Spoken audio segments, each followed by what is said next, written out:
Hello, everybody. I'm very happy to have you here today because I have a special guest for you. I have a very unique, powerful, independent woman. And the reason I say she is powerful is because she stands up for her rights and other people's rights. So I want to explore how she got to the place where she is today. And I want to welcome Alexandria Martin. Well, hi, thank you for having me. I really appreciate it. Well, I'm very grateful. And I'm going to go ahead and start with asking you. You are an activist in the community. You're very involved. Um, I know that you recently ran for United Teachers of Dade president on a very interesting slate. So we'll go into that a little later because what I want to do first is I want to explore your beginnings, how you became, the activist that you are today. What inspired you? Oh, gosh, my activist story began with my parents. My father uh, was a long-term union member, part of ASME. He really taught me at an early age the importance of unionism and the importance of actually having the employees understand the importance and their value and how contracts matter, how having respect for what you do matters. And so as a child, I grew up in a home that was very prevalent.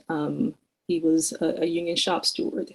So that kind of began my journey with understanding the importance of not just being a member of the workforce, but actually understanding your value and your worth.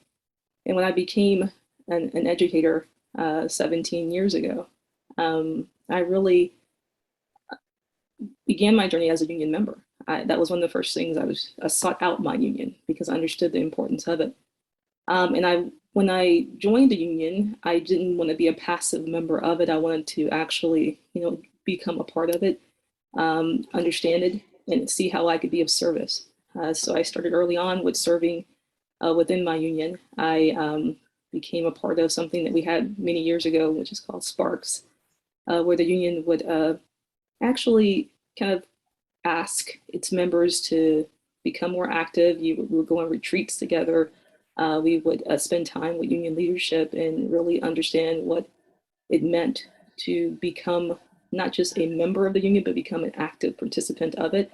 We had trainings, we facilitated workshops. It was really about trying to not just think about the union as in the moment, but the future of it, the longevity of it. So that's where my union story kind of began within UTD, was really the Sparks retreats. And then I became a union steward, and really figured out how I could be of service to the membership at my worksite. And that journey was amazing because we had lots of opportunity to advocate for each other. I don't see the union steward as being a recruitment tool. I see it as being more about advocacy and support and empowering the people to whom you work alongside. So I never, in my 10 plus years of being a union steward, designated building steward, I never recruited members. Members joined because the membership was like, you have to be a part of this. You have to be a part of what we're doing here. And I think that advocacy has always been a big part of who I am. So when the opportunity presented itself for me to become a part of, become a delegate and join delegation of American Federation of Teachers and FEA, the Florida Education Association, and I took those roles very seriously. Really understood the importance of doing union business, of actually creating policy and procedures that would ricochet across the country and the state. And I saw that as being a very important part of what it is to be a union, is to create agendas that would actually help people. And then I actually had the opportunity to run to become an executive board member for United Teachers of Dade. And I take that role very seriously because I really believe that we are largely are policymakers within the union. and that we have a unique role of being even more of service, because it's our duty, we're duty bound to make sure that we represent the membership in the way that they so justly deserve to be represented, and that we are of service to the Council of Building Stewards, that whatever they believe is essential and important to this union, it's our job to uphold that and demand that of the union leadership.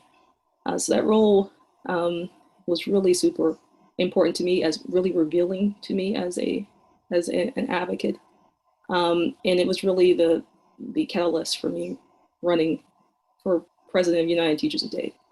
So I hope I answered your question. You certainly did. And I'm going to point out a very special word for me, one of my favorite words, and you kept repeating it, and that is service. Yes. So, what do you feel when you say that word and you use it in conjunction with the union? How do you make that relationship, service and unionism? And I'm going to tell you why I'm asking. Because people, mainly people who don't understand the union, have a tendency to think that the union is somewhat like an insurance company. You know, you pay a fee and then you get a benefit, and Mhm. but you're saying service, which is how I look at the union. But I want you to elaborate a little bit on that. Absolutely. I believe that being a part of the union is of being of service to your colleagues, and to what is bigger than you, which is unionism throughout this country. I do believe that we have all individually an obligation to figure out how we can better promote the vision that we all believe as union members within this entity. And that somewhere along the way, I do agree that some people believe that it was more of an insurance policy, that there it's an entity to which they tap into, they ask for them to represent them in moments of crisis, and it's not something that you're part of as an ongoing process. And I just don't believe that to be true. And I don't necessarily blame individuals who have that mentality, because I do believe that it's culture, it's bred, it's built because it's not being it's not at the forefront of the conversation of what we have as a union right now. We don't really have when, at least when I was coming up in this union, of having that conversation early on, that how can you be invested in this union in a critical way, and how can you serve in some capacity. I think that if we teachers, specifically teachers and anyone who's in education, we have this unique desire to be of service, that this profession is uniquely equipped and desirous of building something greater than themselves. And I do think that it's important, it runs parallel, that the union to whom is of service to teachers, support staff, within clerical workers within the school district, has a obligation to tap into that mentality that is within the people to whom they serve. And I'm, like I mentioned, I come from a union family. I understand what it means to be of service. But if it had not been for the opportunities that I saw early on in this union to tap into that service mentality that I have, if it wasn't sparks there, there weren't individuals within this organization that actually said, hey, I see this in you. I would love for you to serve in this capacity. I'm not sure if I would have been as active as I currently am. So I do think it's twofold, that those who join should understand that there is an importance for you to be of service. And it's very important that the union understands how to take every member into account and figure out a way to uniquely have them have a place in here to be of service. Does that make sense to you? Yes, absolutely. I wondered, uniquely, this type of job as a teacher has mainly um, been mostly women, right? And historically, it started with women. And originally in the United States, I believe there were certain regulations. You could not be married. It was very restrictive. And of course, women have been restricted in the Yes. past, and we're still fighting for certain equality. Yes. Um, Do you think that the historic nature of employing mainly females as teachers Mhm. impacts the need or the manner in which the union functions within education at this level, at K-12? Um, I do, in some instances, do believe that because this is historically women who are teachers, that the union is in a unique place where our workforce, the people to whom the union's in service to, they tend to want to do what's in the best interest of those that they educate, that they support, and that when it comes to education policies and procedures that are adverse to what we do, and adverse to students at sometimes, you know, educators tend to persevere. They try to fill in the holes, the gaps, and they don't want the students to suffer because of decisions that are being made that are beyond them. And that is sometimes adverse to what it is to be a union, because it's about advocacy, standing up against things that are not good, and sometimes having to largely, use that word that we sometimes are uncomfortable with. Use the word no. No, I won't do this. No, this is not appropriate. No, this is not contractually sound. That's tough sometimes for our workforce because um, teachers tend to be more so of comfortable with saying yes, yes, I'll do this because it's good for the kids. Yes, yes, this may not, align with my contract, but yeah, I'm going to do it because I Yes. don't want this to hurt kids. And I think sometimes that's hard for unions because unions need sometimes for its membership to say no when it's wrong, and understand that sometimes that short-term no will ultimately create a bigger opportunity for the students to benefit if you temporarily say no. So I do think that's a tough place for the union to be, but it's not an impossible place because if the union does a better job of tailoring that message to its membership, that what we're trying to create here is an opportunity to make things better for students and make things better for kids. And we see that across the country. We see that in Chicago. We see that in Minneapolis. We see that our fellow educators across the nation temporarily say no for a long-term benefit for those to whom they serve. And I think that if we articulate that message to our workforce down here in Miami, that could be something that they could get behind, they could rally behind if they believe the union to whom they pay into, to whom they are of service with, are willing to go all the way with them and to support them and to build community with them to do this work. I do believe that we can take a predominantly woman-led workforce and really empower them to be something really instrumental when it comes to unionism. I agree. I agree. And, just to clarify things, excuse me, it's not just a gender issue, but I think you pointed something out that basically people who go into this profession are people who have a mindset of giving and Mhm. helping Yes. and being there and taking care of it. Yes. So it's not just a gender issue, even though, of course, historically that does have a major impact, but Yes. it's also the makeup of the type of person that makes the decision. Oh, you know what? I want to be a teacher. No, I don't want to be a politician. No, I don't want to be a lawyer. No, I don't want to be, right? It's Yes. a teacher. And even when I introduce myself to somebody and I say, oh, I'm a teacher, I see their expression. And it's a little bit disconcerting because it's a blend of maybe a little bit of pity and a little bit of Mm-hmm. admiration. And it's, it's, Yes. it's a little worrisome sometimes.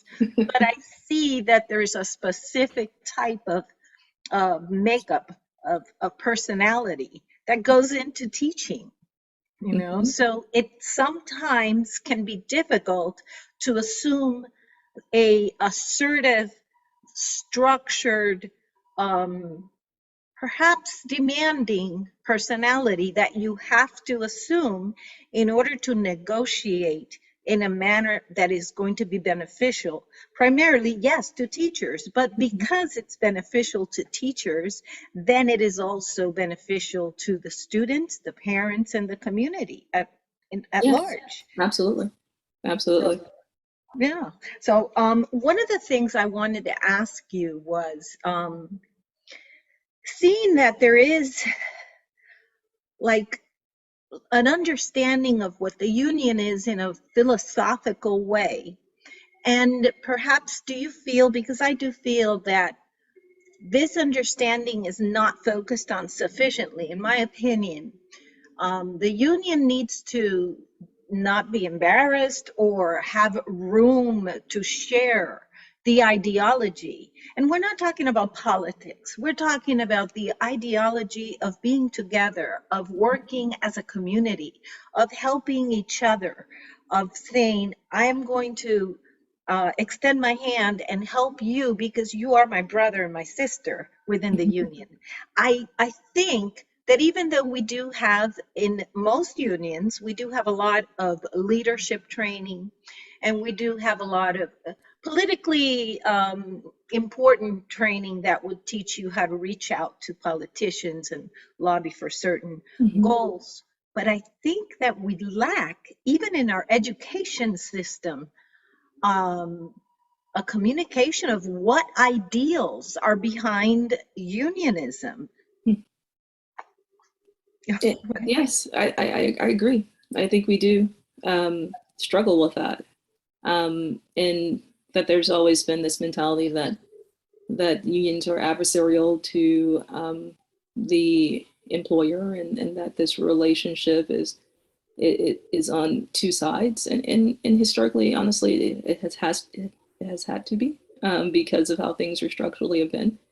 But I think that if we collectively are clearer about our vision as to what we want to accomplish, what our goals are, I think a lot of people will see that it's really about the betterment of of the communities to whom the employees are in. It's really largely about that. That it's not adverse or problematic for an employee to want to be compensated in the manner to which it's necessary for them to be compensated for where they live and the cost of living to where they are. And that having an employee who only works one job, that focuses on that one job and is able to go home to their families in a timely fashion and rejuvenate and come back to work a whole person is good and healthy for the community at large. And that, that's something, just as an example, that, I think everyone can get behind that if our messaging is clear, if it's simpler, if it's constantly rooted in what is best for us as a society. I think that those are agendas that anyone can get behind. And it has to be just simple messages and really clear to how the union is not about being difficult when it comes to the employer. It's about what's best for those to whom we serve. And I think that messaging is something that people can get behind. And what would you say um, is the best accomplishment that United Teachers of Dade has had up to now and under every leadership, as far back as you can remember? And I know you're a little young, younger than I am, but as far back as you can remember, um, I want to pinpoint it to United Teachers of Dade, but if you want to go on to some other historical union event, that's fine.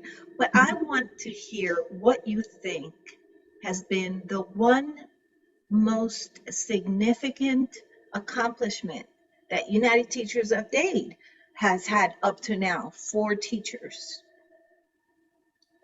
Honestly, for me, I think um, the largest success I think the UTD has is its contract. Honestly, it's generally the contract itself. That the language in there, if enforced um, across the entire district, from school site to school site, making sure it was enforced. It's the most powerful tool in its arsenal that it has, if enforced correctly. I think that it is imperative, but it cannot be the most powerful tool if it's if it has to be enforced school site by school site, if you expect an employee who's exhausted and who has worked multiple jobs and is working multiple jobs and who has all on his plate to enforce it school site by school site, we're going to fail at this. But if the union was to enforce it the way that it is articulated within the contract, what a powerful tool, what a powerful thing that was created all those years ago. I do believe that that's the most powerful thing. Secondarily, I would say that the next best thing, because of where we are as a state, would be the referendum. Is something that I think was a positive thing that was brought about, and largely because it really, I actually like it for probably reasons that people will think is odd. It unified the community with the educators to whom serve within that community, that they understood Would us. you go ahead? I have people who've watched this channel from different states. And if you just give a little bit of a description about that referendum, which was very important, I think we were very successful Yes, in the referendum actually was placed on the ballot, and it was placed on the ballot and for the simply to allow the community to use the millage in order to put a gap in place, or to put some financial support in place for teachers and support staff within Miami-Dade County Public Schools who have been grossly underpaid for many years. And it allowed for this particular language to go onto the ballot. It said that the community would fill in the gap for where the state of Florida failed to compensate its employees, its teachers, and support staff the way that they should. It was an ingenious, honestly, idea, because it created it at the most local level, where the people were saying that we value you as professionals, we see you, and we understand the importance of you being appropriately compensated for the services that you do.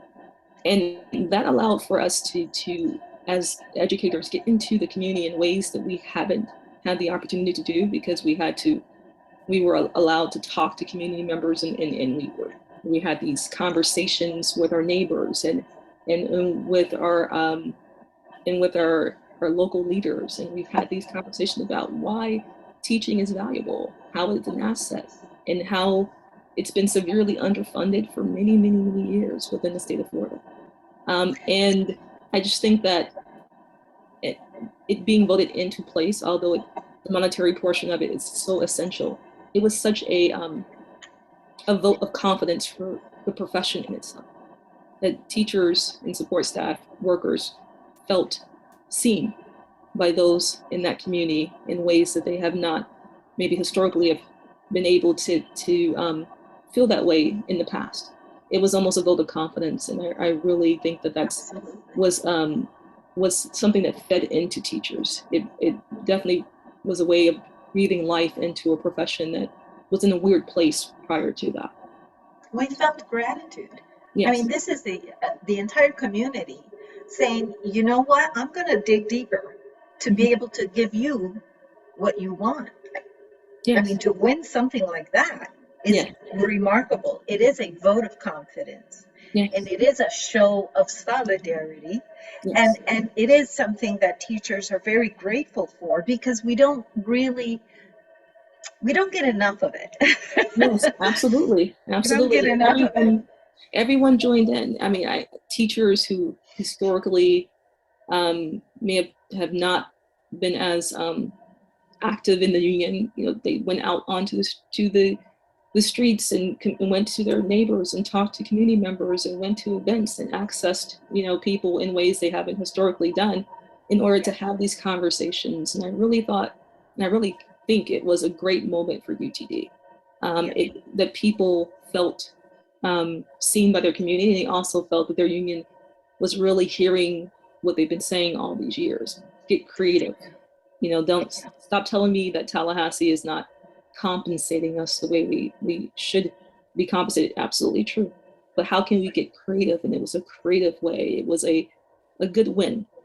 It certainly was. It was a good win, not only monetarily, but like you said, it was community building. Yeah. It was reaffirming for teachers to know that the community they serve is also behind them and supporting them. So I Yeah. think it was really, I'm very glad that you mentioned it and that you put it in that light because, maybe it's because I'm already at the tail end of my career as a teacher. And of course, this interview has nothing to do with my particular place where I work or anything like that. I want to do that disclaimer. But I always have said, even when I was at the beginning, I always said, money is not the number one issue, not for me, Hmm. because if I get a lot of money and I have horrible working conditions, Yes. I'm unhappy. Yes. And if I don't get that much money and I have to struggle, but I'm thrilled and filled with joy Mm. about my work environment and about what I'm doing, it really helps me get through the hardship that I may be encountering because of the lack of money. And I Yeah. know that it's so hard. People just don't, they look at me like, no, I want the money. But it just doesn't make sense. Even if you're a millionaire, if you're miserable or if you feel abused or if you feel unappreciated or if you feel you're not giving all of the service you can, that you're underused, undervalued, how Yes. can you be happy? How can money be the answer? It's Yes. not, in my opinion. And I think that if you are valued, if you do have a good working environment, money will come to you because they're valuing you. Absolutely. And the pandemic magnified that more people walked away from occupations that they have been a part of for a really long time, not because of money, but because of the working conditions during the pandemic were magnified at a lot of different jobs, not just teaching. And that people realized, coming a little bit out of this pandemic, that work-life balance and working conditions and the joy that what you spend 8+ hours at um, matters. And I really agree with you that that's really important. It doesn't matter how much you get paid if you're not happy what you're doing. It's a weight, and we need to really work on that as a country. Yes, yes, we do. We need to focus on the joyfulness of life. It's Yes. it's not all about the acquisition, but the joyfulness. And let's go back to talking about the structure. The structure within UTD or any union. We don't even have to focus within UTD. Now, we know we have a building steward or work site steward, and that's the person that you go to and they officially represent the union and the contract, and they can speak on behalf of the members of the Yes. union and on behalf of the organization itself to the contract to make sure everything is fair and square. Yes. Um, but you did say that these are people who are working. They Mhm. Yes. they're typically overwhelmed, and Yes. now they have to take on a very important issue, whatever it might be, and give it 100% attention. So then we go to the structure that we have currently, which is that then we have organizers. Mhm. And I don't think I'm happy with the term, and I'm so glad you talked about recruitment. Recruitment is recruitment. And I don't say I recruit, I say I share a great opportunity to become a union member. But organizers have a specific definition to that term. And Mhm. usually it does have to do with recruitment. I would like to see perhaps steward liaisons Mhm. because they're assisting the steward. I think that the steward, as well as the members, have to be really focused on with much more, I mean, much more deference Mhm. than the steward, than the organizer. The organizer organizes around union structure, but I would like to see a liaison that supports the steward, where Absolutely. it's clear that their purpose is to give you all the support that you might need. And sometimes some people might get a feeling of, well, I'm asking for a favor, or um, I don't know how to express it, but it's almost as if the hierarchy is, you know, the steward, and then up there is the organizer, and then further up is, and that's not how it should be. We're a union. We should all be on the same Absolutely. level. Absolutely. How would you recreate or perhaps reinforce or I don't know, how would you fix the situation of having a steward be burdened with their own work responsibility and then having an organizer who perhaps is also burdened with attending too many schools? How would you have a plan to address that issue? Yes, definitely. When I ran with People for Politics Caucus, that was one of our focus when it came to advocacy is reworking what is our organizers. It First of all, I will say the organizers have way too much responsibility. Some of them are settled with over 30, 40 schools and are required to, be of service to all of them equally. So we really thought it would be beneficial to create another position altogether, which is the contract specialist, which will work directly with the stewards at the worksite. That I work at a high needs school that has a lot of support from the district, and I really see that they have people who are sometimes stationed within our buildings who work downtown, or they come in frequently to support. I see our unions being should be very similar to that. That we have those contract specialists who are come into our buildings and make sure that they're there as much as possible and to support the steward, and to help to train the steward for situations when necessary. And I really think that actually breaking up those two roles, organizer and contract specialist, and having more of them is really super important. And we were intentional in calling that person who worked directly with the steward a contract specialist because that's important to the steward. Having someone who understands the contract, who's able to specialize in that, and be there to support them when they have something critical that's happening within the worksite. That is imperative. And I've unfortunately too frequently have heard people call downtown to the union and ask one question to three people and get three different answers. That should never happen, but it does, right? And that's because you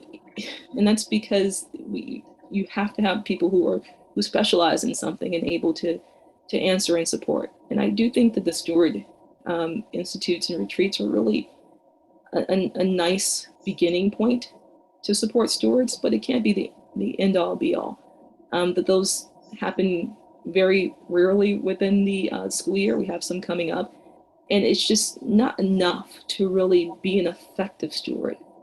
We really wanted to actually, if given the chance to lead, we really wanted to not just have contract specialists, but also have an opportunity for stewards within the same feeder pattern to collaborate together, to have small working groups, to be able to have each other's contact information and communicate with each other and support each other within their small area, and to say, listen, you're really good at this. I see that you're really good at working with attendance directives. I have a question about that, or I see that you're really good at conferences for the record. I'm having one coming up. How can you give me some suggestions? And I think really having someone who works within the field, who actually is an employee at a work site and also is a steward, supporting and being a mentor to other stewards, is a really important resource that we're not tapping into as a union, and would be critical in building a union community. Yes. So I think that's important. Yes, I think that especially the way that I look at it, where I see that the union is a philosophy, an ideology, a way of life, where, let's say that, I don't know, I don't want to say that I broke my leg, but let's say I broke my leg and I couldn't go do groceries.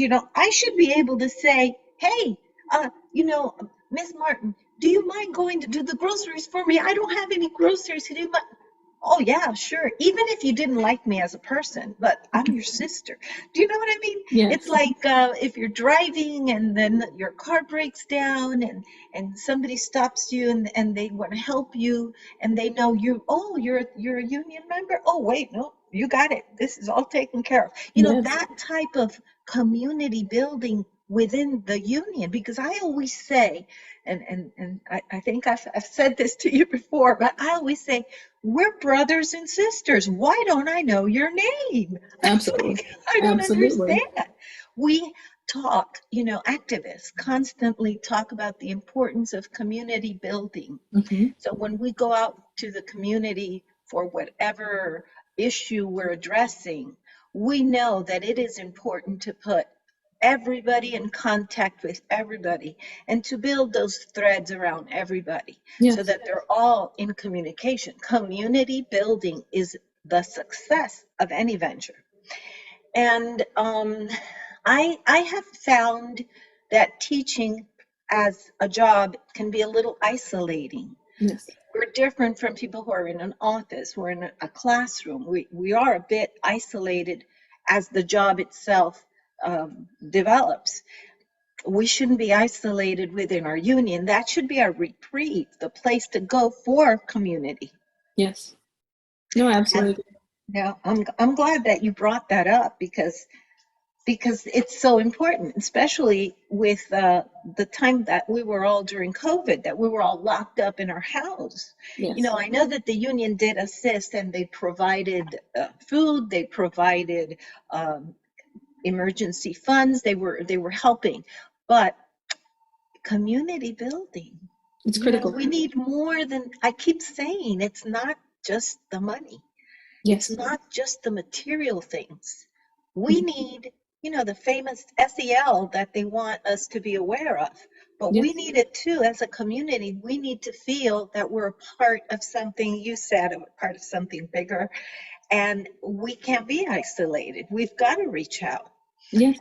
So, And that's yeah. important. And that requires, the current leadership to get a bit uncomfortable, which is to allow for the membership to have relationships that don't tether them to the current leadership, right? So that requires them to allow them to build community outside of a council building stewards meeting or of an event sponsored by UTD, that they should have an opportunity to create relationships that are authentic, that are something that works for them, because we're going to never as a union get beyond the point of organizing into mobilizing unless we have community building, that people authentically have relationships within this union that create community, so that when it's time to mobilize them, that it's not a small select people who work for UTD contacting the membership and saying, hey, I need you to come out for this event or to push this collective action. You have friends now who are union members who are calling each other and say, hey, I need you to show up because this is important to us. And that's a more authentic way to get people to mobilize than it is to have someone who you don't really have an active relationship with asking you to do something. So that requires the union to get uncomfortable and allow relationships to be authentically built. So, trying to explain the situation to a person who may not be aware of how our union works or other unions, because this is something that probably occurs in more than one union, right? So it's a Absolutely. very generic type of situation where, you elect a leadership, and it's probably the community as well with our local politics. Yeah, absolutely. So you elect a leader, and then that leader creates maybe committees or caucuses, or they create official groups to Yes. make it easier, right? And Hmm. then those official groups are tied to the communication within the organization, whether Hmm. it's politics or a union. So they're in control of communication and contacts, Yes. right? So what did we just go through with Twitter? We know how important Yes. communication or contacts is. Hmm. And we know that that is a guiding force in any agenda, Yes. right? So whoever controls the communication has a lot of power. Absolutely. And from what I'm hearing is that you feel that it is important to be able to open the lines of communication so everyone has access Hmm. rather than just have access that comes from an official line. Yes, and that's very uncomfortable, but it's very necessary because I've read a number of books and where it talks about leadership, and one of the things they talk about in leadership is trust. Is that how you get whether it's your employees or the membership within your union to trust you as a leader, is that you must also give trust. So they must believe that you trust them, that you believe in them, and that goes to actually having an opportunity for them to have access to each other. It also means allowing the ideas to flow organically. That means that if the actual membership, what does the actual membership care about? What are the things that are important to them?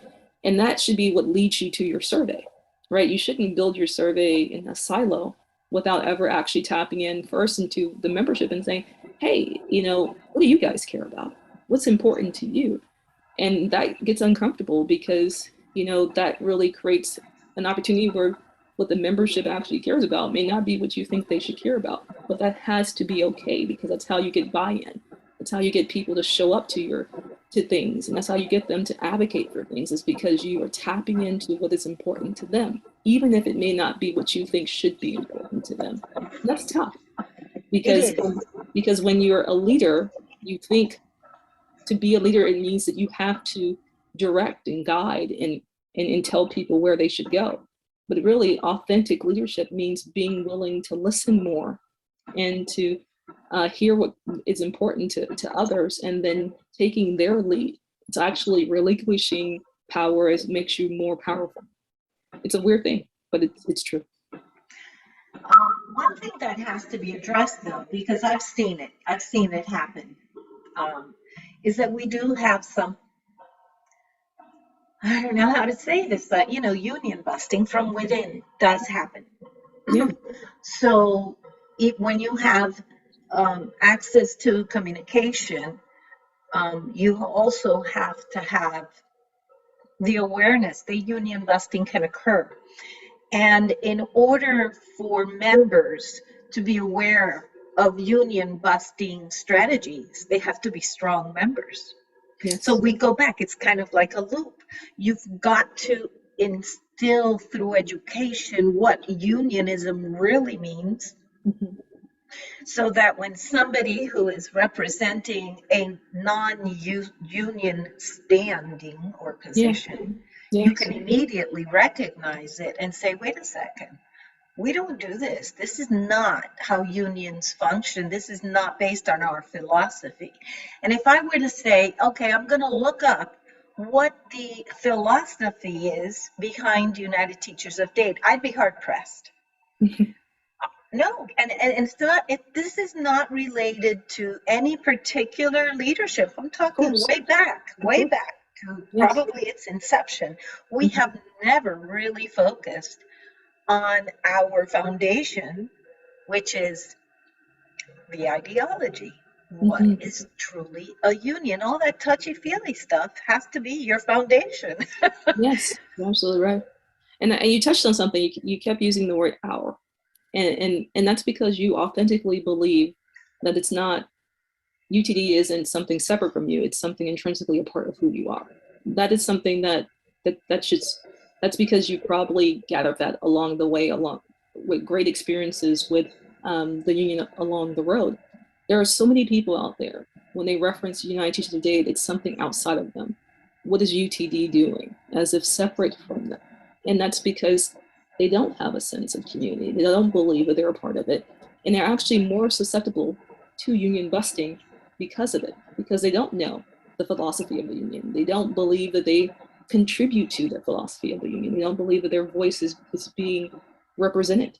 And so, although they pay into it, they don't believe they are part of it. So having the opportunity to allow communication to be a more authentic, allowing people to have a larger voice, will actually make our union less susceptible to union busting, because people will defend something they truly believe they're a part of, far more than something they pay into that they don't quite understand. Right. Yeah, I agree with you. I think that's very important. And I've always, I know now it's probably never, it's not going to happen under the current political atmosphere, but I've always said, how come we're not writing curriculum for May Day? I don't understand. I mean, I don't get it. And at this point, I think it's like we're not going to do it now, right? But for years and years, I've kept. Can we have some curriculum that we write that we put forth to the board to implement for May Day? I mean, it's part of history. Can we Yes, be involved in education? yes, it's not um, impossible. It actually isn't impossible. I know that our current state situation is a bit unique, but it's not impossible. It's something that definitely I think the students could benefit from understanding, the labor movement. Um, and I think that's helpful. That'd be helpful to unions in general for that conversation to be had in a safe space like educators, because contrary to what some people believe, that the majority, the vast majority of educators teach from more of a Socratic method, that they want the students to come across their own ideas. They want them to grapple with it. They want them to have hard conversations around it. Um, and I think that that's how largely most educators teach. They don't want to put their opinions on kids. They want the students to build their own sense of a voice, because that's what education is all about. so now that you've mentioned that, let's go on and say this question. If teachers are misunderstood, what is the one greatest myth surrounding teachers, in your opinion? I think the that we just tapped into a little bit of what that larger myth is that teachers want to indoctrinate students into some type of belief system that they have, that they want that idea, that idea is out there, that teachers want to indoctrinate kids, and that's just not that's not really what teaching is. It's not who we are as professionals. I know many teachers, and we take so much joy when students have independent thought, that they actually, stand in their own essence of what it is to have their own opinions, that we enjoy that, because that means that we're doing our job. That means that we are allowing them to be authentically who they are as students, and they're learning, and they are able to have these larger conversations. And I think that we're so misunderstood as professionals, because the messaging out there is so poor around it. In that, is a small group of people who are wielding a large megaphone and putting out there a really bad message that it's harmful to students, because what ends up happening is that we have people leaving our profession in large droves because they don't feel like they can do the job in the way that without having a microscope on them. And we go back to what you said about, if what I'm doing doesn't bring me joy, then I'm going to walk away from it no matter how much you pay me. And that's why we have a teacher shortage right now, is because teachers are walking away from it, not because they can't indoctrinate kids, but because they don't feel like they have the room and space to teach kids without everything they say and do being put underneath a microscope. Yes, and that's sad.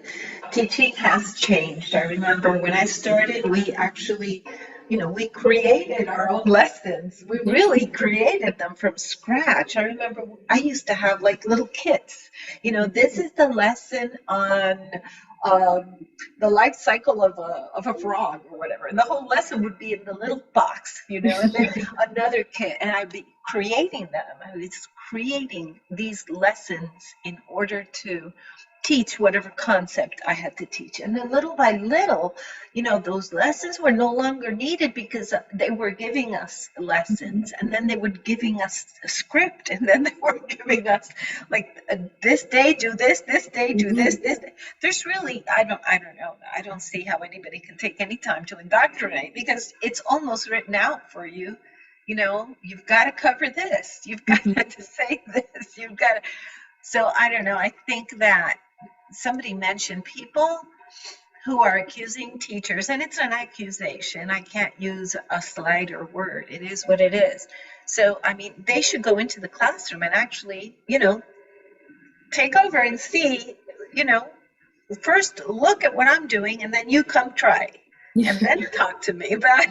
Yeah, absolutely. And you mentioned creativity. I think that's really something that we have less and less of as professionals, and it's very sad because that's what really I think brings us joy as educators is creating something and then seeing the students' response to it, and then if we need to tweak it, we fix it, we change it, we modify it from one class to the next, one year to the next, and it brings us joy to be creative. Everyone enjoys creating, and now if you take that away from people, you take the joy of what it is to be a teacher away. Yes, that's true. So I'm going to ask you one final question. Okay. So one final question is actually a three-part question. You're cheating. I know.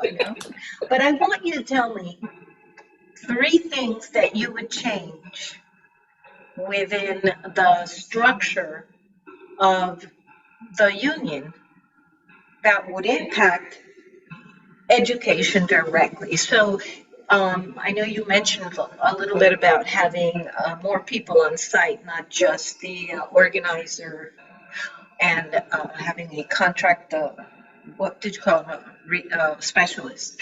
So, but along that line, what would you change structurally? But also, I gave you three because I also want you to tell me what contractual language would you like to see either tweaked or implemented? So that gives you a lot of room to talk to me about, talk heavy, important stuff because contractual language is super important. And, the organization structure is super important because we all know that if the structure is not set in place appropriately, it is ineffective. So I'm giving you three. I'll tell you one thing. While you think, I'll tell you one thing I think is super important that has been overlooked because society has changed. And before it was just, like common decency to give teachers a teacher's lounge and a restroom. It was like, oh, of course they're going to have their own restroom and of course they're going to have their teacher's lounge. It's going to be right here where, of course, they can easily access it. So there was no need to have any contractual language for that because it was just like, of course they're going to have it, right? Yes. Well, things have changed. Absolutely. So let's see, structurally within United Teachers of Dade, the things that I would change is, you're right, the very first thing I mentioned was, creating the contract specialist position separate from the organizer. I think that's critical to the lifeline of stewards, that we need people who are contract experts to really support what we do as stewards.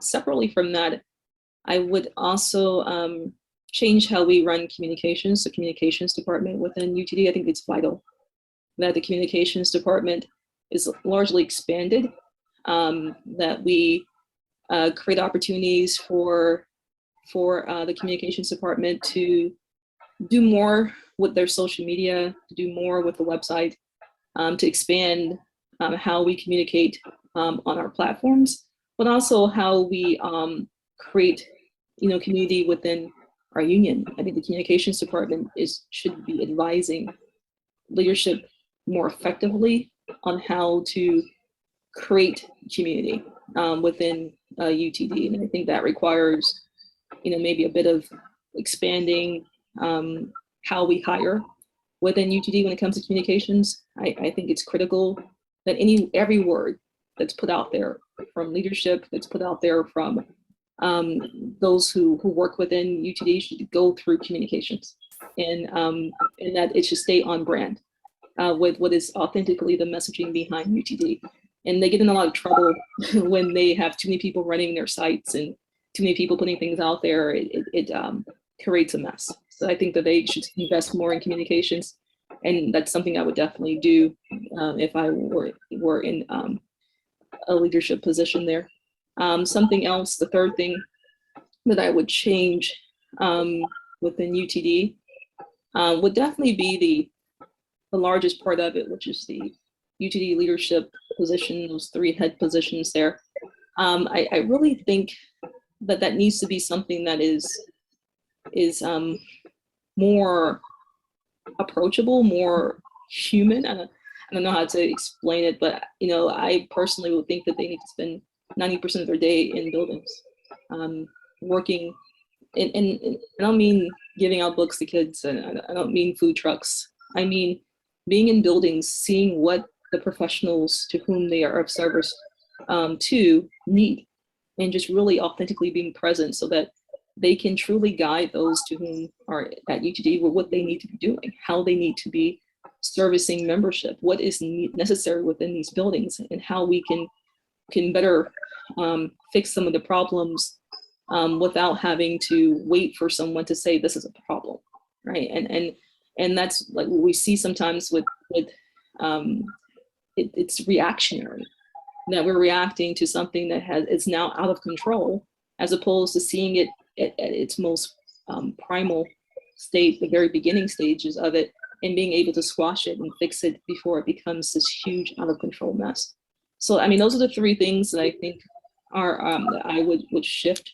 When it comes to contract language, I think that there's tons of things we could do. I think some of our contract language when it comes to specifically working conditions, autonomy, I definitely think that those things need to be strengthened.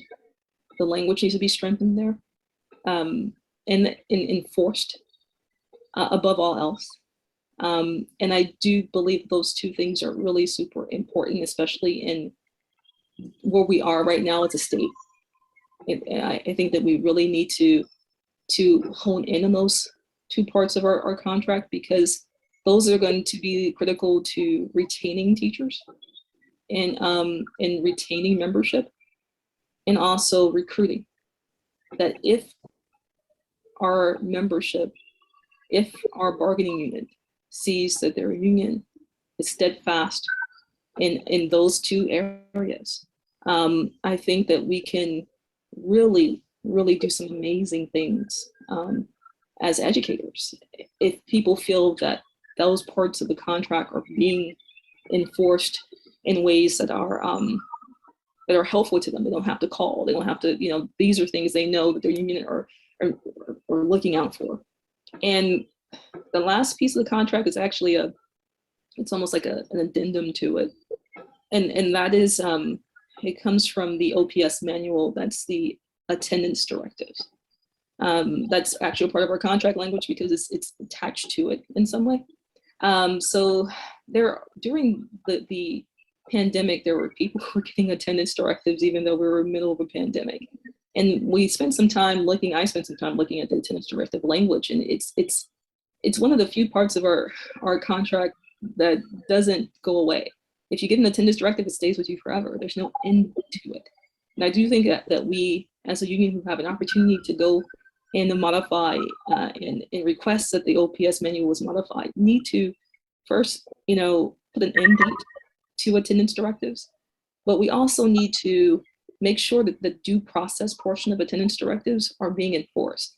That means that if someone misses 3 days, that it's the administrator's responsibility to say, okay, hey, you've missed 3 days. Just want to let you know, check in on you, say, how are you doing? And because the language is already there within the due process to tell the administrator to do these things, but they don't, some don't do that. When the member or the person misses 5 to 7 days, to offer them services and support and say, how can we help you as a school district? But too often, when the person's at missing 10 days or 8 to 10 days or more, you jump directly to an attendance directive, which is binding and cannot be removed from their record unless the administrator chooses to do so. It's really tough. As a steward, I've faced this where, trying to get those things removed or trying to stop, the process of those things has been such a turbulent situation and such a tough thing for me as a steward, because people are like, when they face these struggles, when they're like, hey, I'm in a pandemic, I was sick, this, that, and the other. those are things that that resonate with them when they feel like their union can't support them in something critical like this. They question everything.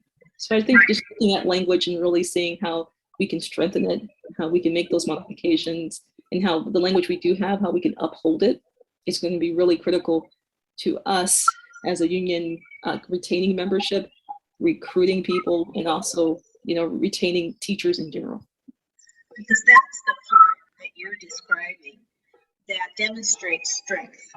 Yes. Most of the time, I'm focusing on the ideology because I think that's what moves people and that's what inspires people. And that's what causes growth and dedication and commitment. But being able to enforce a contract is what demonstrates strength. Yes. If the union doesn't have strength, then there's a big problem. And the only way to demonstrate strength is by being able to say, first of all, you have to know this is what is in the contract, and that's why you would have the support of the contract specialist. Mm-hmm. This is the language. Then being proactive to have the foresight to see, these new conditions may call for tweaking this contract language or doing a letter of understanding because this is something new that we're facing right now. And not being reactive and waiting, let's put out this fire. Yes. And for all of that, there has to be, feet on the ground, eyes on what's happening. Yeah. And you can't have eyes on what's happening if you're an organizer with 30 schools, or if, you're out and about and not on school sites. I totally agree. I think that is very important. And school sites kind of have a handle on it in terms of leadership. They have a team. They have their ESAC, they have their leadership, they have their attendance committees, they have all kinds of committees. Yes. Leadership is taking advantage of their human assets and the talents that they have in the building by having all of these people actively involved without compensation many times, because you don't get a stipend for all of these things, actively involved using those skills that we have. So how come we only have, a steward?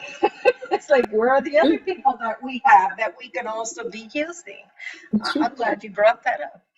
I want to say thank you so much for the time that you've dedicated, for sharing everything you have here with us, but more importantly, for everything that you have done for your students, for your colleagues, for your union, and for our community.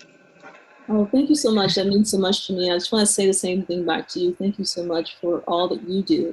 I know that you have me on here as being a woman who is an advocate and a leader, but I see so much the same in you. So thank you so much for everything you do for UTD, for the community at large, and for your students. I'm humbled to have this moment with you. Thank you so much. Thank you.